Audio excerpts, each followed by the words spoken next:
Good morning students. Economics teacher பேசுகிறேன். Class பார்க்கலாமா? Okay. Self டெஸ்ட்லாம் நல்லா எழுதிட்டுருப்பீங்க. தொடர்ந்து நல்லபடியாக செய்யுங்க. நம்ம எக்கனாமிக்ஸ் இது ஏற்கனவே சொல்லியிருக்கேன் இல்லையா? எல்லாம் பார்த்துருப்பீங்க எந்த கிளாஸ் இதுன்ட்டு, எந்த லெசன் சொல்லி. நல்லா படிங்க. ஈஸியாக தான் இருக்கும். இன்டீரியர் கொஸ்டின்லாம் கண்டிப்பாக உண்டு. அதனால் 1 மார்க்கு 2 மார்க் 3 மார்க் 5 மார்க் எல்லாத்துலேயுமே நல்லா படிங்க. ஓகேவா? நல்லா எழுதி சூப்பர் மார்க் எடுக்கணும். ஓகே, கிளாஸ் பார்க்கலாம் பாருங்கள். அன்றைக்கி 7th 5 இயர் பிளான் வரைக்கும் பார்த்துருந்தோம் இல்லையா? இன்றைக்கி அதை அப்படியே கன்டினியூ பண்ணலாம். 7th 5 இயர் பிளான் பார்க்கும்போது நம்ம கொஞ்சம் கொஞ்சமாக டெவலப் ஆகி வந்ததாக சொல்லப்பட்டது. அதுக்கப்புறம் என்னாச்சு, கொஞ்சம் பல்வேறு பிரச்சனைகளால் திட்டம் தோல்வி அடைஞ்ச மாதிரியும் நம்ம எதிர்பார்த்துட்டு இருந்தோம் இல்லையா? அதாவது 6th 5 இயர் பிளான்லேயே 5.2 தான் வந்திருக்கு, 5.7 எதிர்பார்த்ததுக்கு இல்லையா? அதே 7th 5 இயர் பிளான்லேயும் நம்ம எதிர்பார்த்த வளர்ச்சி இருந்தது. அதாவது 7th 5 இயர் பிளானில் நமக்கு ஒரு நல்ல வெற்றி கிடைச்சதுன்னு சொல்லலாம். 5.0 எதிர்பார்த்தது, ஆனால் 6.0 அளவுக்கு டெவலப் ஆகிருக்கு இல்லையா? இது க்ரோத் ரேட்டு, வளர்ச்சி விகிதம். ஸோ இப்போ நம்ம அடுத்தது ஆனுவல் பிளான், அதாவது ஆண்டு திட்டங்கள் அப்படிங்கிறத பார்க்குறோம். ஏன்னு சொன்னால் அரசியல் மாற்றம். அப்பொழுது ஏற்பட்ட நரசிம்மராவ் ஆட்சி 1991 former prime minister Narasimha Rao PV Narasimha அவர்களுடைய ஆட்சி வந்து சேர்ந்தது. அப்போ அரசியல் மாற்றங்களின் காரணமாக என்னாச்சு, இந்த 5 ஆண்டு திட்டம் சற்று நிறுத்தி வைக்கப்பட்டு, சில சூழ்நிலைகளுக்காக நிறுத்தி வைக்கப்பட்டு ஆண்டு திட்டங்களாக 2 திட்டங்கள் உருவாக்கப்பட்டது. ஓராண்டு திட்டம், ஆனுவல் பிளானாக. ஓகேவா? கவனிங்க. அந்த வகையில் 8th 5 year plan could not take place due to volatile political situation at the centre. மைய அரசியல் ஏற்பட்ட சில சிறு அரசியல் குழப்பங்கள் காரணமாக என்ன பண்ணாங்க, அந்த திட்டங்கள் 5 ஆண்டு திட்டத்தை நிறுத்தி வச்சுட்டு புதுசாக ஆரம்பிக்கணும்.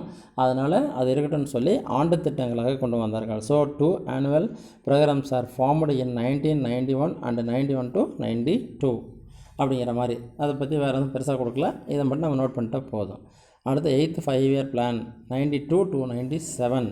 இதில் in this plan the top priority was given to development of the human resources, that is employment, education and public health. மனித வள மேம்பாடுங்கிறது தான், அதாவது மனித நலனை முன்னுக்கு கொண்டு வரதில் தான் இங்கே மிகப்பெரிய நோக்கமாக இருந்தது. அதாவது மனிதனுக்கு தேவையானது என்ன, வேலைவாய்ப்பு, கல்வி, சமூக நலம் இருக்கு இல்லையா, அந்த பப்ளிக் ஹெல்த்து, இது எல்லாம் தான் அவனுக்கு கிடைக்கணும். ஸோ இதை முன்னுக்கு கொண்டு, இதை கொடுக்கறது மூலம் தான் என்ன பண்ணோம், மனித நலனை உருவாகணும்னு சொல்லி அதுக்கு முக்கியத்துவம் கொடுத்து இந்த திட்டம் உருவாக்கப்பட்டது. During this plan new economic policy of India was introduced. புதிய பொருளாதார கொள்கை NEP நெஃப்னு சொல்லுவாங்க, நியூ எக்கனாமிக் பாலிசி, இதில் அறிமுகப்படுத்தப்பட்டது. This plan was successful and got annual growth rate 6.8, எதிர்பார்த்தது 5.6. ஆனால் 8th பிளானும் நமக்கு நல்ல ஒரு வெற்றிகரமான திட்டமாக அமைந்தது. அடுத்து 9th 5 year plan 97 to 2002. The main focus of this plan was growth with justice and equity. அதாவது இந்த திட்டத்தில் என்ன எதிர்பார்க்குறாங்கன்னா, சமூக நீதின்னு ஒன்று இருக்குது. நீதியோடு அனைவருக்கும் எல்லாம் கிடைக்கணுங்கிற மாதிரி இந்த நீதியோடும் சமத்துவத்தின் அடிப்படையிலும் ஈக்குவிட்டி என்பதன் அடிப்படையில் வளர்ச்சி இருக்கணும். ஏன்னா வளர்ச்சியின் போக்கு ஒரு சிலருக்கு மட்டுமே வந்து வீணானது அப்படின்னு சொல்லி இந்த growth with justice and equityங்கிறத முதன்மை எடுத்துக்கிட்டாங்க. This plan failed to achieve the growth target of 7% and Indian economy grew only at the rate of 5.6. 7% எதிர்பார்க்கப்பட்ட வளர்ச்சி விகிதம் ஜஸ்ட் 5.6 இருந்தது. இந்த 2002 இது ஒரு கடுமையான சூழ்நிலை நிலவியது. அடுத்தது 10th 5 இயர் பிளான், 10வது 5 ஆண்டு திட்டம் 2002 to 2007. This plan aimed to double the per capita income of India in the next 10 years. அடுத்து வருகின்ற 10 வருடங்களுக்குள்ளாக மக்களுடைய தலா வருமானம் 2 மடங்கு அதிகரிக்கணும் அப்படிங்கிற மாதிரி ஒரு எண்ணத்தை கொண்டு வந்தாங்க, நோக்கமாக இருந்தது. It aimed to reduce the poverty ratio to 15% by 2012. 2012க்குள்ளே, அதாவது அடுத்த 5 ஆண்டு திட்டத்துக்குள்ளே 15% வறுமையானது குறைக்க வேண்டும். மக்களுடைய வறுமை நிலையை 15% குறைச்சிடணும் அப்படின்னு நினச்சாங்க. மக்கள் நிறைய பேர் இருக்காங்க, அதாவது அதில் 15% வறுமை குறைங்கிற அளவுக்கு கொண்டு வரணும் அப்படின்னு முயற்சி பண்ணாங்க. ஆனால் இது எந்த அளவுக்கு சாத்தியங்கிறது முடியாமல் போச்சு. ஏன்னா it is growth target was 8.0 but it achieved only 7.2. 7.2 தான் வந்தது. இதுக்கும் பல்வேறு விதமான அரசியல் காரணங்கள் அமைந்தது. 10வது ஐந்தாண்டு திட்டமும் 10வது ஐந்தாண்டு திட்டத்தில் 2002 2007க்குள்ளே நடந்தது மிகப்பெரிய மாற்றங்கள். அதனால் இதுலேயும் அந்த மாதிரியான விஷயம் வந்தது. ஸோ அதில் என்னாச்சு, நம்ம எதிர்பார்த்த வெற்றியானது கிடைக்கவில்லை. அடுத்தது 11th 5-year plan 2007 to 2012 11ஆம் ஐந்தாண்டு திட்டம். இதன் முக்கியமான நோக்கம் அப்படின்னு பார்க்கும்போது the main theme was faster and more inclusive growth. அதாவது மிக விரைவான எல்லாவற்றையும் உள்ளடக்கிய, அதாவது ஏழை பணக்காரன்னு சொல்கிறதோ அந்த பகுதி முன்னேறிருக்கு இந்த பகுதி முன்னேறிக்கிறதோ inequality avoided and poverty and unemployment and decision famine இந்த மாதிரியான பல விஷயங்களை எல்லாம் உள்ளடக்கி இவைகள் எல்லாம் அகற்றப்பட்டதாக, எல்லாவற்றையும் உயர்ந்த வாழ்க்கை தரம், சமூக நலம், வேலைவாய்ப்பு, சுகாதாரம், பாதுகாப்பு, குடிநீர் வசதி எல்லாம் அடைந்த எல்லாவற்றையும் உள்ளடக்கிய ஒரு விரைவான பொருளாதார வளர்ச்சி இருக்கணுங்கிறது தான் இந்த திட்டத்தின் மிக முக்கியமான ஒரு நோக்கமாகும். Its growth rate target was 8.1 but it achieved only just 7.9. அதாவது எதிர்பார்த்ததை விடவும் இது குறைவாகவே அமைந்தது. அடுத்தது 12th 5-year plan. இந்த 12th 5-year plan சொல்லக்கூடியது 2012 2017. இது ஒரு மோசமான, அதாவது 12ஆம் ஐந்தாண்டு திட்டம். இதுதான் கடைசியாக வந்துட்டு இருந்த ஒன்று. இதை பார்க்கலாம் பாருங்கள். It is main theme is pastor more inclusive and sustainable growth. அதில் இருந்ததோடு சேர்த்து விரைவான மற்றும் எல்லாவற்றையும் உள்ளடக்கிய அதே சமயம் நீடித்த நிலையான வளர்ச்சி, சஸ்டைனபிள் க்ரோத் அப்படிங்கிற ஒரு விஷயம். நீடித்த நிலையான ஒரு வளர்ச்சி இருக்கணும். It is growth rate target is 8%. இதனுடைய வளர்ச்சி விகிதம் எப்படி இருக்குதுங்க, 8% முடிவு பண்ணியிருக்காங்க இதனுடைய வளர்ச்சி விகிதத்தை. இது 2017 இந்த புக்கை வெளிவரும்போது இது இருந்தது. அதனால் இதனுடைய தீர்மானம் இங்கே சரியில்லை. புரியுதா? அதனுடைய என்னன்னு சொல்லியிருக்காங்க பார். Here it can be concluded that since the Indian independence, the 5-year plan of India played a very preeminent role in the economic development of the country. அதாவது இங்கே நம்ம முக்கியமாக ஒரு முடிவுக்கு வர்றோம். என்னென்னு சொன்னால், இந்த இந்தியன் இண்டிபெண்டன்ஸ், நமது இந்தியா சுதந்திரம் அடைந்ததற்கு பிறகு 5-year ஐந்தாண்டு திட்டங்களின் மூலமாக, ஐந்தாண்டு திட்டங்களானது ஒரு மிக முக்கியமான ஒரு பங்கெடுப்பாக இந்திய பொருளாதார வளர்ச்சியில் உள்ளது. அதனால தான் நேரு அறிமுகப்படுத்தினார் இல்லையா, திட்டமிட்ட வளர்ச்சி தெவிட்டாதன்மான்னு சொன்னாங்களே, அது மாதிரி ஐந்தாண்டு திட்டங்கள் மூலமாக தான் இந்தியா ஒரு நல்ல வளர்ச்சி நிலையை அடைய முடிந்தது. These plans had guided the government as to how it should utilize scarce resources so that maximum benefits can be gained. அதாவது இருக்கக்கூடிய வளங்கள் குறைவாக இருக்குதுன்னு ஏற்கனவே நம்ம நாட்டில் நம்ம ஒரு முடிவு பண்ணியிருக்கிறோம். அந்த குறைவான வளங்களை எப்படி பயன்படுத்தி அதிகப்படியான நன்மையை லாபத்தை பெறுவது அப்படிங்கிற ஒரு முடிவை கொண்டு வருவதற்கு இந்த திட்டமிட்ட முறையே சரியானதாகும். இது இதுக்குன்னு முடிவு பண்ணி செய்யும்போது அதுலேருந்து ஒரு குறைவான வளங்கள் இருந்தாலும் ஒரு நிறைவான திருப்தியை, நன்மையை அடைய முடியும் அப்படிங்கிறது திட்டம் நமக்கு சொல்லியிருக்கு. It is worthy to mention here that Indian government adapted to concept of 5-year plans from Russia. So நம்ம ரஷ்யாவிட்டிருந்து அந்த திட்டங்களை திட்டமிடுதலை ஒரு முறையை ரஷ்யாவிலிருந்து எடுத்துக்கொண்டதுன்றது மிக முக்கியமான ஒரு வர்த்தானது, ஒரு பயனுள்ளது என்பதை நம்மால் உணர முடியும். ஓகேவா? இது முடிவாக்கிட்டாங்க. அடுத்தது என்ன பண்ணிட்டாங்க, 12 5-year பிளான்ஸோடு எடுத்தது என்ன பண்ணாங்க, மிஸ்டர் மோடி கவர்மெண்ட் வந்தாங்க இல்லையா, அதிலேருந்து என்ன செஞ்சாங்க, 5-year பிளானுக்கு பதிலாக ஆல்டர்னேட் பண்ணியிருக்காங்க. இந்த planning commission has been replaced by NITI Aayog as the 1st January 2015. 2015 நிதி ஆயோக்னு ஒன்று 1st January உருவாக்கியிருக்காங்க. திட்ட கமிஷனுக்கு பதிலாக, அதாவது திட்டக்குழுவுக்கு பதிலாக நிதி ஆயோக் உருவாக்கப்பட்டது. நிதி NITI national institution for transforming India, அதாவது இந்தியாவினுடைய வளர்ச்சி எப்படி இருக்குது, இது ஒரு மாற்று வடிவமாக இருக்கும். நேஷனல் இன்ஸ்டிடியூஷன் தேசிய அமைப்பு, டிரான்ஸ்ஃபார்மிங் இந்தியா வழிநடத்துவதற்கான, இந்தியாவை மாற்றுவதற்கான ஒரு தேசிய நிறுவனமாகும். இது ஒரு நீடித்த நிலையான வளர்ச்சிக்காக உருவாக்கப்பட்டதாகும். ஓகேவா? இதில் ஆயோக் வில் மானிட்டர் அது ஒரு சரியான ஒரு மதிப்பீடு அளவிடுவதாக இருக்கும், கோஆர்டினேட் ஒருங்கிணைந்ததாகவும், and ensure implementation of the accepted sustainable development goals நீடித்த நிலையான வளர்ச்சி இலக்குகளை அடைவதற்கான செயல்பாட்டிற்கான ஒரு ஒருங்கிணைப்பாகவும் அதை மதிப்பீடு செய்யக்கூடியதாகவும் இந்த நிதி ஆயோக் அமைந்துள்ளது. நிதி ஆயோக் சர்வ்ஸ் எ நாலேஜ் ஹூப், இது ஒரு அறிவுபூர்வமான ஒரு தொகுதியாகும். அதாவது என்ன சொல்கிறாங்கன்னா, அரசின் திட்டங்கள்லாம் கண்காணிக்கக்கூடிய ஒரு அறிவு மையமாக இருக்கணும் நிதி ஆயோக்குங்கிறது. அதாவது serves a knowledge hoop to and monitors progress in the implementations of policies and programs of the government. அதாவது அரசினுடைய எல்லா விதமான திட்டங்களையும் கொள்கைகளையும் செயல்பாடுகளையும் கவனிக்கின்ற ஒரு அறிவு தொகுதியாகும் அப்படின்னு சொல்கிறாங்க. நேஷனல் அறிவு கூர்மையான ஒரு பார்வையாகும் இது அப்படிங்கிறாங்க. திட்டங்களை தீட்டுவதற்கும் செயல்படுத்துவதற்கும் அது எவ்வாறு செயல்படுத்தப்படுகின்றது அப்படிங்கிறது எல்லாம் பார்க்குறதுக்கும் ஒரு அறிவு தொகுதியாக இந்த நிதி ஆயோக் இருக்கும். It includes the matters of national and international importance of an economic front, dissemination of best practices from within the country and from other nations, the infusion of new policy ideas and specific issue-based support, பிரச்சனைக்குரிய இடங்களில் ஒன்றோடொன்று ஒருங்கிணைந்து செல்வதற்காகவும். அதாவது என்ன சொல்கிறாங்கன்னா, என்னோடய mattress of இதில் இன்னும் சேர வேண்டியது என்னென்னா, நேஷனல் அண்ட் இன்டர்நேஷ்னல் இம்பார்ட்டன்ஸ், தேசிய நமது நாடு மட்டுமல்லாது உலக அளவிலான பொருளாதார பிரச்சனைகளை, டிசெமினேஷன் சேர்ந்திராத, பெஸ்ட் ப்ராக்டிஸ் அதிலிருந்து இதுவரை சேர்ந்திடாத அனுபவங்களை எல்லாம் என்ன பண்ணோம், வெளிநாட்டிலிருந்து வருகின்ற அனுபவங்களை எல்லாம் கலந்து மற்ற நாடுகளோடு ஆராய்ந்து அதன் அடிப்படையில் புதிய கொள்கைகளை திட்டங்களை உருவாக்குவதற்கும் பிரச்சனைகளின் அடிப்படையில் வரும்பொழுது அதற்கு ஆதரவு தெரிவிப்பதற்காகவும் இந்த நிதி இயக்கமானது பயன்படுகின்றது அப்படின்ட்டு சொல்கிறாங்க. அதாவது எல்லாத்தையும் ஏற்படுது பிரச்சனை ஏற்படும் போது ஆதரவு தர்றது, அது சர்வதேச அளவில் முக்கியத்துவம் வாய்ந்த நடைமுறைகளையும் கொள்கைகளையும் ஏற்படுத்துறதெல்லாம் அப்படிங்கிறது இதனுடைய நிதி ஆயோக்கினுடைய வேலையாக இருக்கும்.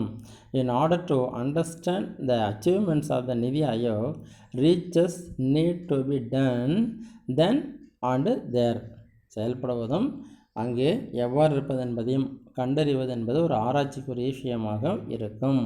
அண்டர்ஸ்டாண்ட் பண்ணுறது இதனுடைய சாதனைகளை புரிந்து கொள்வதற்கு என்ன பண்ணுமா, reaches need to be done then and there, அங்கே அதனை புரிந்து கொள்வதற்கு ஒரு ஆராய்ச்சியே இருக்க வேண்டும் அப்படின்னு சொல்கிறாங்க. அந்த அளவுக்கு நிதி ஆயோக் ரொம்ப முக்கியத்துவம் வாய்ந்ததுன்னு சொல்கிறாங்க. இது லேர்னிங் கமிஷனுக்கு ஆல்டர்னேட்டாக வந்த ஒன்றாகும்.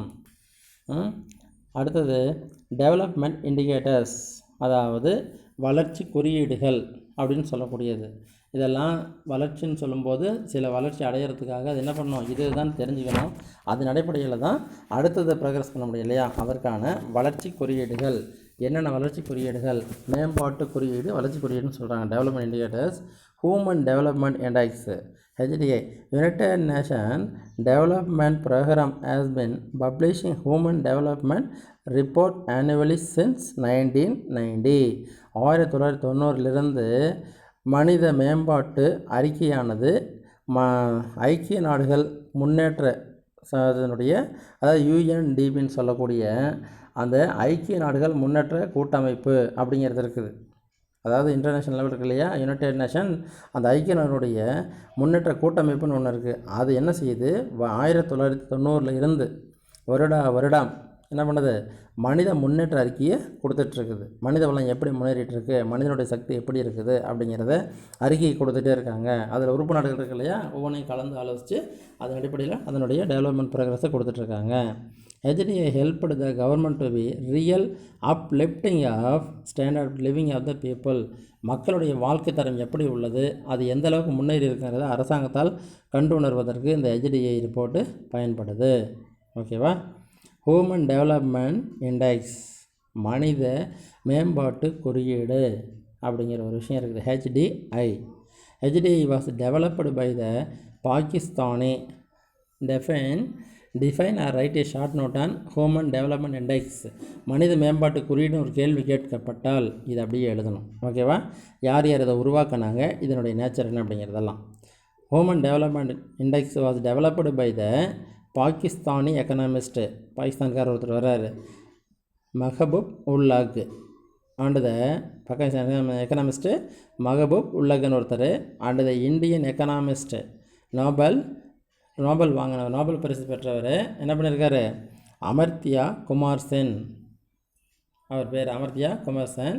இப்போ நம்மகிட்ட இருக்கிறவர் 1990 published by United Nations Development program.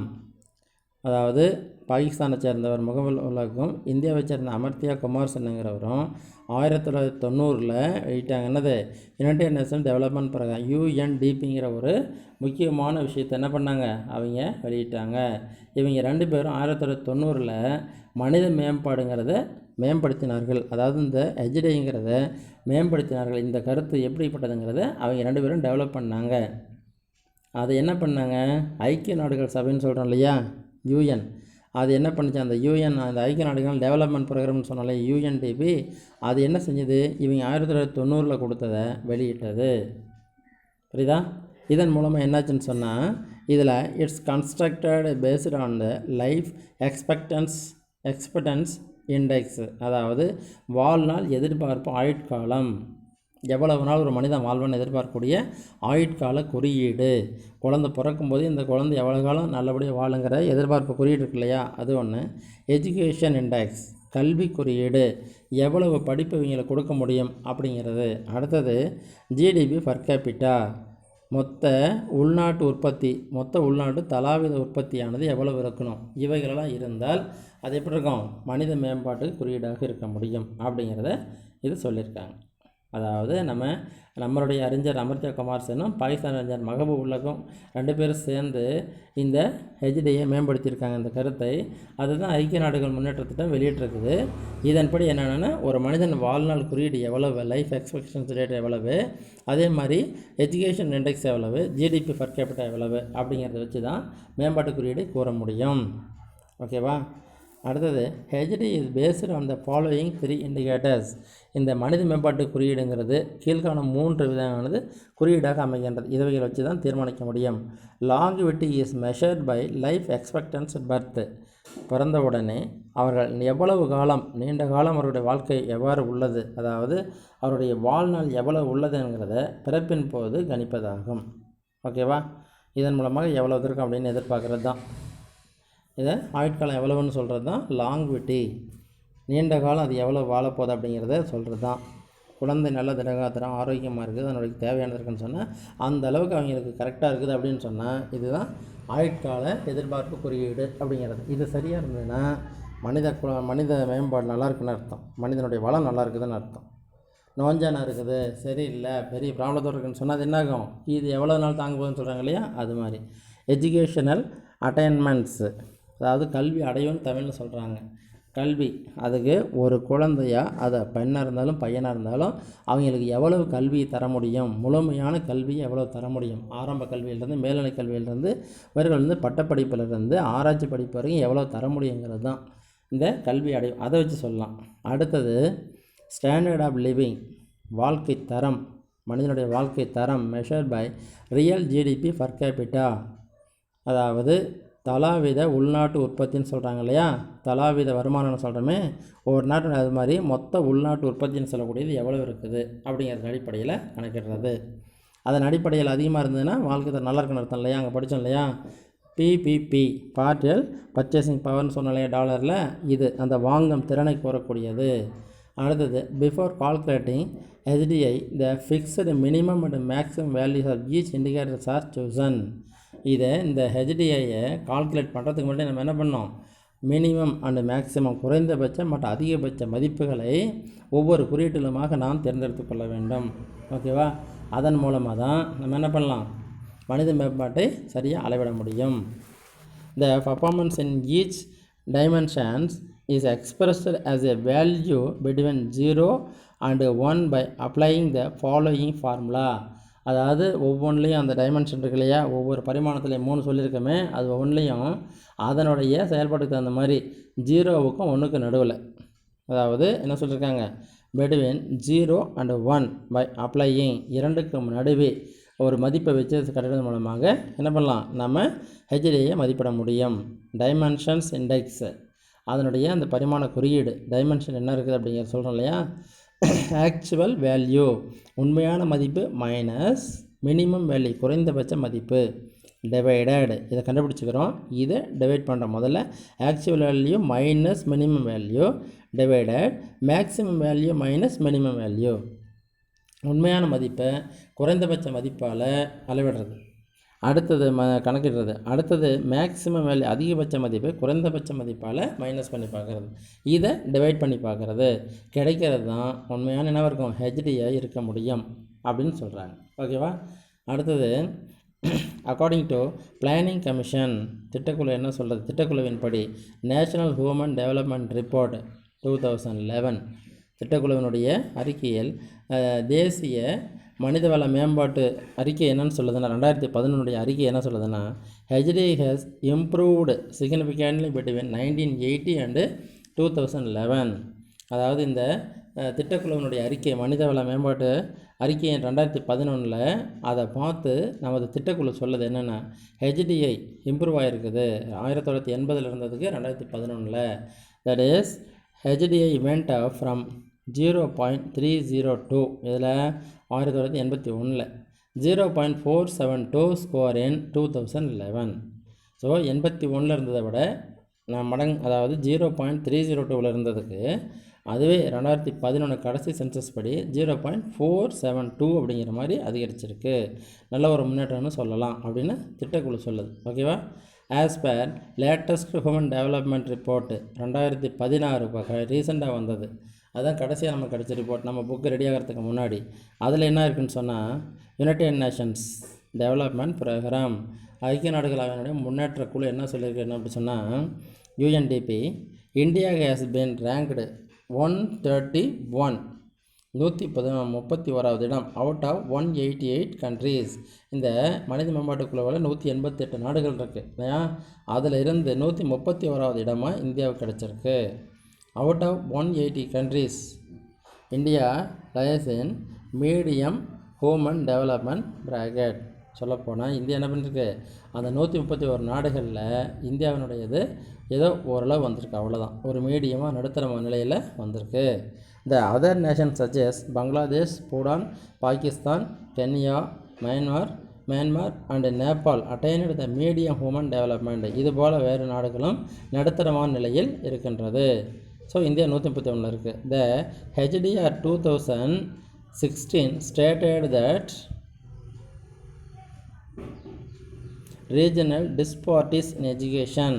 இந்த ஹெச்டிஆர் என்ன சொல்லுதுன்னு சொன்னால் இந்த 2016 மனித மேம்பாட்டு அறிக்கை ஹெச்டிஐ அப்படிங்கிற ஹெச்டிஆருங்கிறது அந்த மனித மேம்பாட்டுனுடைய ரிப்போர்ட் என்ன சொல்லுதுன்னு சொன்னால் 2016 ரீஜனல் டிஸ்பாரிட்டிஸ் வட்டார ஏற்றத்தாழ்வுகள் கல்வியில், உடல் நலத்தில், வாழ்க்கை தரத்தில் living standards within India has caused India's downfall to 27% on HDI score.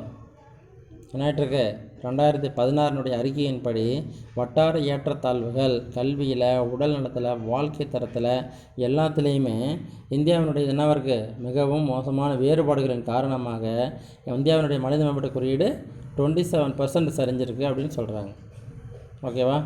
அதிகமாக இருந்தது குறைஞ்சி போச்சு. காரணம் இந்தியாவில் உள்ள ஏற்றத்தாழ்வுகள் டவுன் ஆகிடுச்சு அப்படின்னு 2016 ரீசன்ட் 2016 அறிக்கை கொடுத்துருக்கு. ஏன்னா இவ்வளவு டெவலப் ஆகியும் கூட இன்னமும் நிறைய வித்தியாசங்கள் இருந்துகிட்ருக்கு. பொலிட்டிக்கல் லெவலில், சோசியல் லெவலில், எக்கனாமிக் லெவலில், ரிலீஜன் லெவலில், சமய சார்பு, ஜாதி மதர்களையா இவைகள் அடிப்படையிலையும் வட்டார ஏற்றத்தாழ்வுலையும் மிகப்பெரிய சரிவுகள் இருக்கிறதுனால 27% குறைஞ்சிருக்கு. Downfall HDI score. India's HDI rank value in 2015 stood at 0.624, which has increased from 0.58 in 2010. என்னவா இருக்குது, 2010 0.58 அதிகமாக இருக்குது. அதாவது 2015 இருந்தது, இப்போ 2010 என்ன இருந்துச்சு 0.580 இருந்தது, இதுவே மாறி இருக்குது. அதாவது 2015 0.624 இருக்குது. ஓகேவா? India's rank in 2014 was 131. 2014 131வது தான் இந்தியாவினுடைய இடமானது இருக்கின்றது. ஸோ வளர்ச்சி அடைஞ்சாலும் கூட நம்மளுடைய டிஸ்பார்ட்டிஸுங்கிற எஜுகேஷன், ஹெல்த் இதெல்லாம் இருக்கிறதுனால என்னாச்சு, வட்டார வேறுபாடுகளால் தனி மனித வேறுபாடுகளை வகைகளாலையெல்லாம் நமது ஸ்கோரானது குறைஞ்சிருக்கு.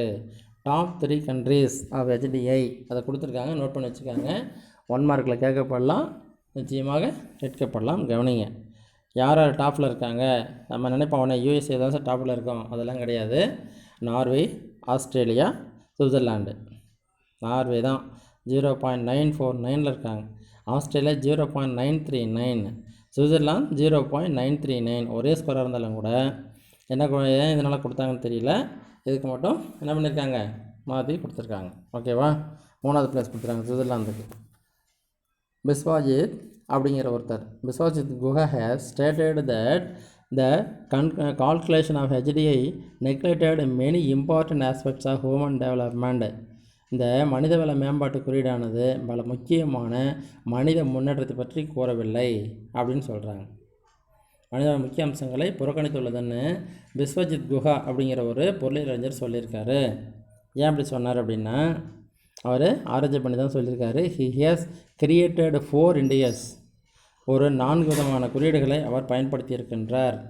HDI 1, HDI 2, HDI 3, HDI 4 அப்படிங்கிற மாதிரி 4 குறியீடுகளை பயன்படுத்தியிருக்கார். Is based on UNDP methodology, அந்த யுனைடெட் நேஷன்ஸ் டெவலப்மெண்ட் ப்ரோக்ராம் இல்லையா, அந்த மெத்தடாலஜியில் as given in human development report, மனித மேம்பாட்டு குறியீடு அவர் என்ன பண்ணியிருக்காரு, இந்த மனித மேம்பாட்டு அறிக்கையினை பொறுத்தது ஐக்கிய நாடுகளுடைய அறிக்கையை பொறுத்ததாகவே இந்த HDI ரிப்போர்ட் இருக்குது அப்படின்ட்டு சொல்கிறாங்க. அதாவது என்ன பொதுவாக சொல்கிறாங்கன்னு சொன்னால், he has enlarged the scope of HDI by adding 3 more dimensions such as quality of life, poverty eradication and urbanization. அதாவது சொல்லும்போது மேம்பாட்டு திறன் வரும்போது இந்த ஐக்கிய நாடு குறியீடுகள் என்னவா இருக்குது, வாழ்க்கை தரம் இருக்கணும். அதாவது குவாலிட்டி ஆஃப் லைஃப், எந்த மாதிரி அவங்க இருக்காங்க, வறுமை ஒழிப்பு, பவர்ட்டி எராடிகேஷன் அண்டு அர்பனைசேஷன், நகரமயமாதல் போன்ற இந்த 3 மூலமாகத்தான் மனித மேம்பாட்டு குறியீடை அவர் என்ன பண்ணுறாரு, கேட்குறாரு.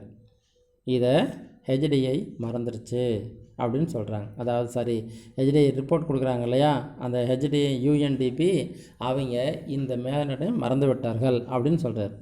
அவங்க பாட்டு ஆயுத காலம் இதெல்லாம் சொல்லியிருக்காங்களே தவிர இது மாதிரியான விஷயங்களை விட்டாங்க. மனிதனுடைய வாழ்க்கை தரம் என்ன, குவாலிட்டி ஆஃப் லைஃப் என்ன, பவர்ட்டி எராடிகேஷன் வறுமை முழுவதுமாக விரட்டப்பட்டு விட்டதா, நகரமயமாதல் திருப்தியானதாக இருக்குதா, இவைகள் எல்லாம் மூலம்தான் மனித மேம்பாட்டு குறியீடை கூற முடியும் அப்படின்னு யார் சொல்கிறாங்க, இந்த பிஸ்வஜித் குஹா சொல்லியிருக்கார். ஓகேவா? அதுக்காக தான் அவர் 4 விதமான குறியீடுகளை பயன்படுத்தியிருக்கார். ஓகேவா? Various countries including India are continuously making efforts to improve and enlarge the scope of available statistical information. அதாவது இந்தியா உட்பட பல்வேறு நாடுகள் என்ன பண்ணிட்டுருக்காங்கன்னா, மனித மேம்பாட்டு குறியீடுக்காக புள்ளி விவரங்களை தான் மேம்படுத்தியிருக்காங்க. விரிவுபடுத்துவதும் தொடர்ச்சியான முயற்சிகளை மேற்கொண்டு வருகிறது. அதாவது சரியான முறையில் அளவீடு செய்வதற்காக தொடர்ந்து ஸ்டாட்டிஸ்டிக்கல் இன்ஃபர்மேஷன் புள்ளி விவரங்களை கையாண்டு கொண்டிருக்கிறார்கள். ஏன்னா இது சரியான முறையில் கிடைக்கிறதில்ல. ஒருவருடைய குவாலிட்டி ஆஃப் லைஃப் எப்படி இருக்குது, பவர்ட்டி எவ்வளோ குறைஞ்சிருக்குது, அர்பனைசேஷன் எப்படி இருக்குங்கிறதோ, அல்லது முன்ன சொன்ன மாதிரி வாழ்நாள் எதிர்பார்ப்புகள் சொன்னாங்க இல்லையா, அந்த ஸ்டாண்டர்ட் ஆஃப் லைஃப் இது, அதாவது எக்ஸ்பெக்டன்சி ஆஃப் லைஃப் இதுவெல்லாம் சொல்லும்போதோ, எஜுகேஷன் பற்றி சொல்லும்போதோ இதையெல்லாம் சரியான முறையில் கணக்கிட முடியல. அதனால் தொடர்ந்து என்ன பண்ணிகிட்ருக்காங்க, பல்வேறு நாடுகள், இந்தியா உட்பட தான் பல்வேறு நாடுகள், various countries including India continuously தொடர்ந்து making efforts to improve and enlarge the scope of available statistical information. சரியான புள்ளி விவரங்களை தொடர்ந்து கணக்கில் தேவையான புள்ளி விவரங்களை சரியான புள்ளி கிடைப்பதற்கான முயற்சிகளை தொடர்ந்து மேற்கொண்டே வருகின்றது. அது முழுமையாக கிடைக்கும்போது தான் நமக்கு எக்ஸாக்டான மனிதவள மேம்பாட்டு குறியீடானது கிடைக்கும். HDI ரிப்போர்ட் நம்ம கரெக்டாக கிடைக்கும். அது போதுமான கிடைக்காமல் இருக்கிறதுனால தான் ஒன்றுக்கு பின்னா இருக்குது. ஓகேவா? ஸோ இது கொஞ்சம் இதனால் தான் ஒரு 2 தடவை படித்து பாருங்கள். மனித மேம்பாட்டு குறியீடு, ஹியூமன் டெவலப்மெண்ட் இண்டெக்ஸ் அப்படிங்கிறது நமக்கு புரியும். ஓகேவா? அடுத்தது ஃபிசிக்கல் குவாலிட்டி ஆஃப் லைஃப், அதாவது என்னென்னு சொல்கிறது, வாழ்க்கை தர குறியீட்டு எண் அப்படிங்கிறது PQLI, மனிதனுடைய வாழ்க்கை எப்படி இருக்குது அப்படிங்கிறத சொல்லக்கூடியதாக.